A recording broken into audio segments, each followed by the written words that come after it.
Are you my mummy?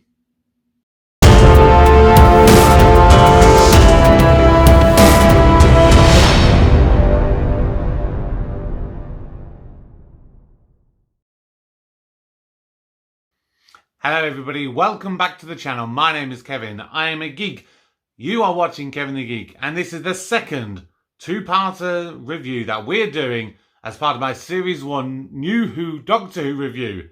Now, thank you so much to everyone for all of the support over this last couple of weeks, because my channel has really blown up in the last couple of weeks. I'd love to see if I could get to 50 subscribers by the end of the year, which would be a huge achievement considering I only started right at the end of August. And really, I've only started doing the reviews since the middle of November. But please, if you are new, do please consider subscribing to the channel. Drop a like on the video and leave a comment down below. Let me know your thoughts. But let's get started with the review. Now, I want to start off with the overall story. Now, this is a wonderful story. The fact that you are chasing this interesting object through a time vortex, it ends up in London during World War II. And just the whole vibe that you get through it is one of nervousness and thrill and creepiness all the way through. And I think I love historical episodes probably the most, but I particularly enjoy them where they don't actually necessarily focus too much on a historical character. Now, we've already had that in one episode so far this season. We had the episode with Charles Dickens, and it was good.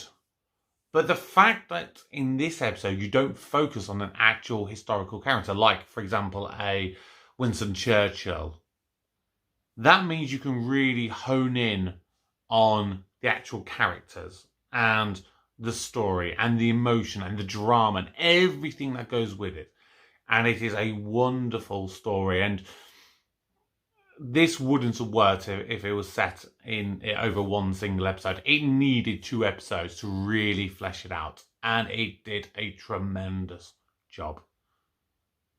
Every which way, you are constantly guessing what's going to be happening next.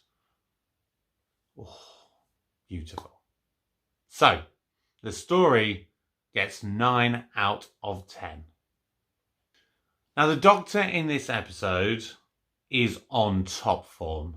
He really is. He's constantly questioning everything that's happening. He starts off for the majority of the first episode solely dealing with Nancy and the child, the gas mask zombie, the empty child, whatever you want to refer to him as. And he's constantly questioning himself.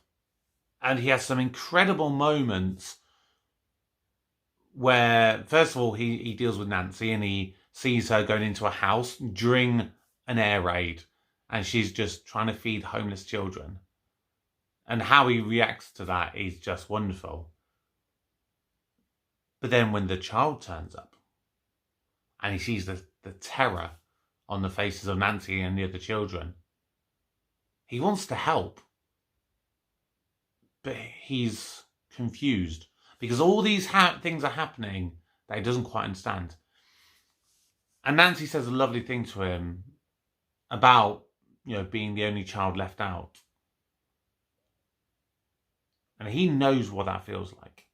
And this is a time, I think, for the first time really, other than Dalek, where you learned a bit about the Time War, this is probably the first episode where you get a little bit of a sense of a history of the Doctor. And it was just brilliant.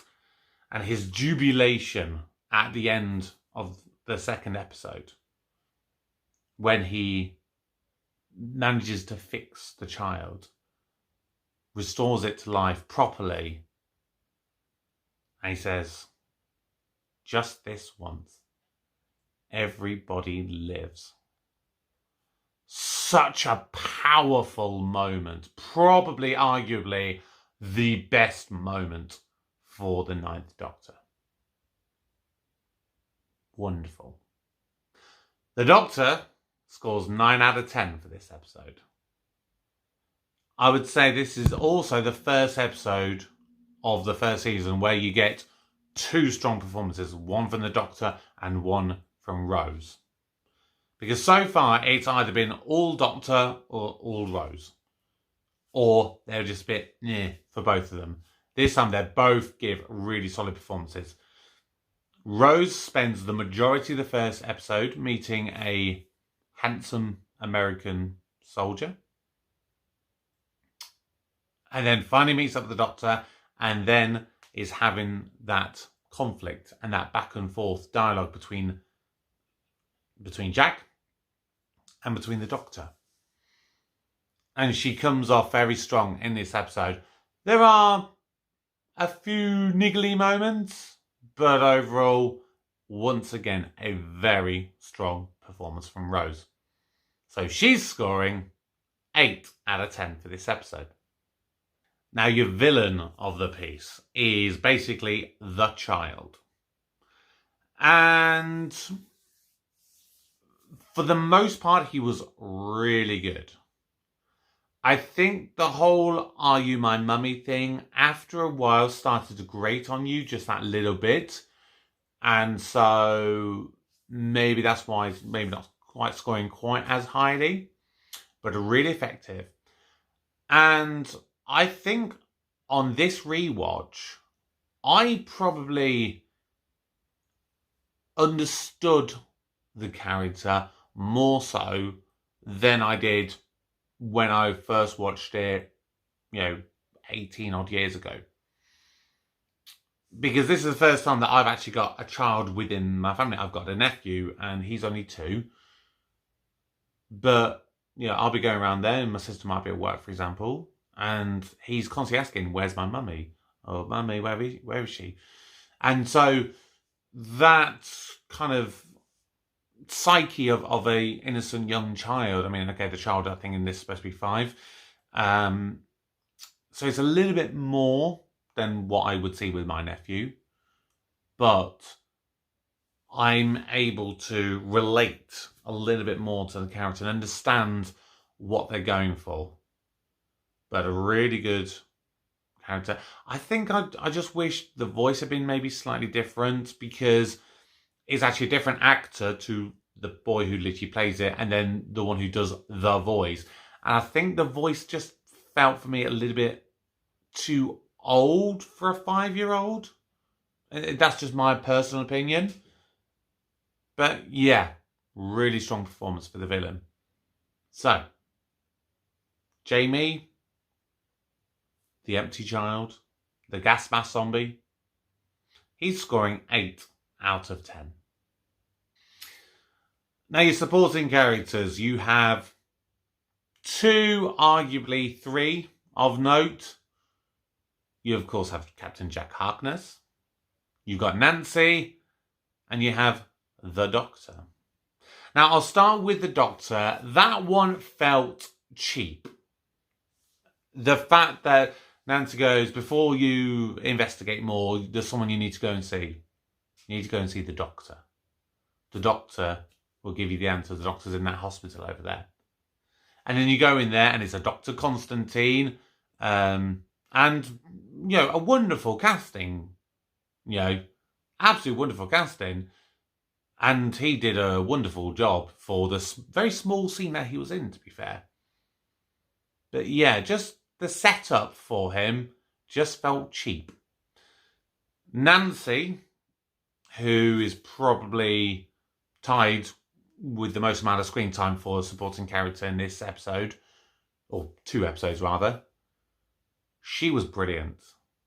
All the way through. You got that constant feeling that there was something that she wasn't sharing with you. Something that she wanted to let out off her chest and give more away, but she didn't because she was scared and worried what would happen. And probably more so with the fact that the secret turned out to be the stigma of that she would have been a teenage mum in the 40s during the war. And maybe that's why, as a character, she work so hard to defend the children and to sneak around and try to get food for them and feed the homeless. Really, really good character. And then, of course, the introduction of Captain Jack Harkness. Oh, right. I would need to try and separate Captain Jack Harkness as he overall is, because I've seen him in virtually everything he's ever done for Doctor Who and related media. And just try and keep my thoughts in just to this episode. He was dashing, swashbuckling, he had charm, he had everything that you would have wanted out of this character. If he hadn't been in nothing else, he would have been amazing. And all the way through, he just presented this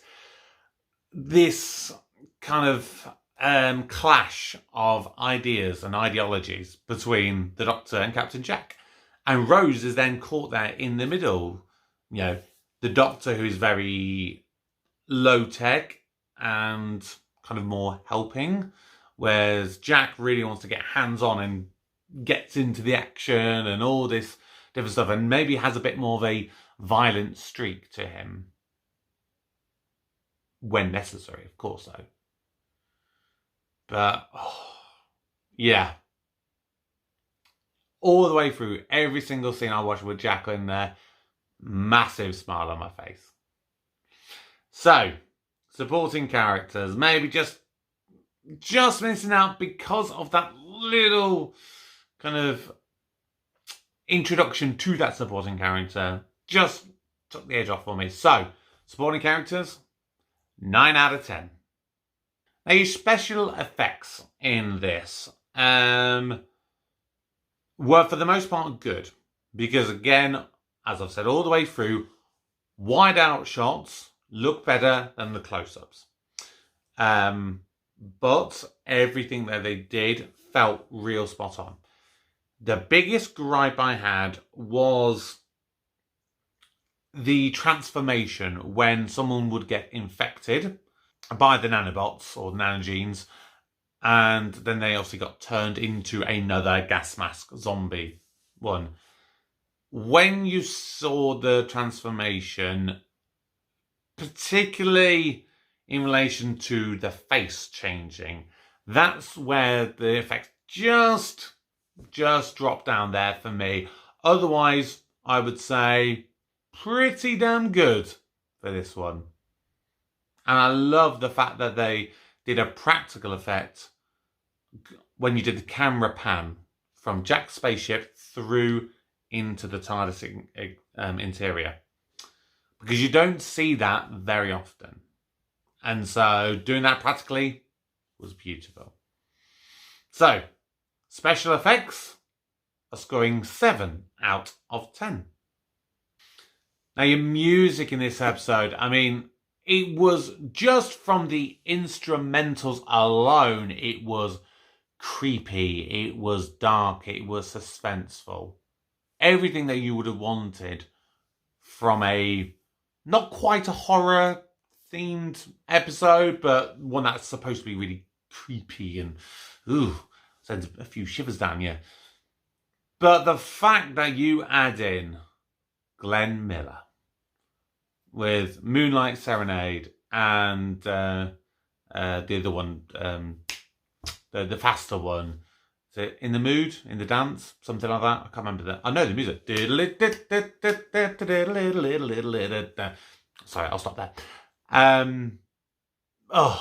Love it. I'm a sucker for older style music, and Glenn Miller, amazing choice. Amazing. So, music scores 9 out of 10. Dialogue is next, and this is where, again, we start to really nail in a really good, effective dialogue. And the stuff that you get the most is enhanced, I think, by the delivery. The dialogue on its own is good.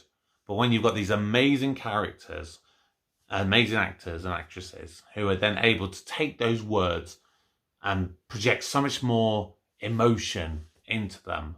Oh, it's beautiful. Again, few little hiccups here and there, but for the most part, yeah, really solid dialogue. So, dialogue scores 8 marks out of 10. Finally, final 2 categories is the set and the costumes. And I'm going to kind of talk about them here together because they're both kind of so linked together. It is the 1940s. It is World War II. It is the Blitz. Every single set and costume you have feels so authentic, so lived in. Everything you have got all over is just wonderful. I can literally watch that and know we're in World War II. And even the very little minor characters, like the scene where the family who they go into their Anderson shelter, and so Nancy then goes in and gets food off their table. You know, when they come out and you just see that little small thing of the Anderson shelter itself, it's clear that they've put so much attention to detail into these little things, and it makes such a big difference. So, both the set and the costumes, they are both scoring 9 out of 10. And so, if you haven't been paying attention, I think you can predict where this episode is going to fall on the overall rankings. This episode has scored, in total, 85 marks out of 100. That means that this episode is an A-rated episode. And so, as you can see right here, it literally goes straight to the top of the list, now above Dalek. I think it's clear to tell just from my review and seeing how much I talk about this, the smile on my face for every single category. This is one of the very few episodes where it feels that very little was done wrong. You know, there are a few minor tweaks that could have been made, but everything from the acting to the music to set to costumes, the writing by the wonderful Stephen Moffat, everything just came together to produce 2 unbelievably amazing episodes of drama. But that's just my opinion. What are your thoughts? Drop a comment down below. Remember, please do like the video. Please subscribe to the channel if you are new. Click that notification bell so you know when all of my videos go live. But for now, my name is Kevin. I'm a geek. I've been reviewing The Empty Child and The Doctor Dances. And I'll see you again next time. Goodbye.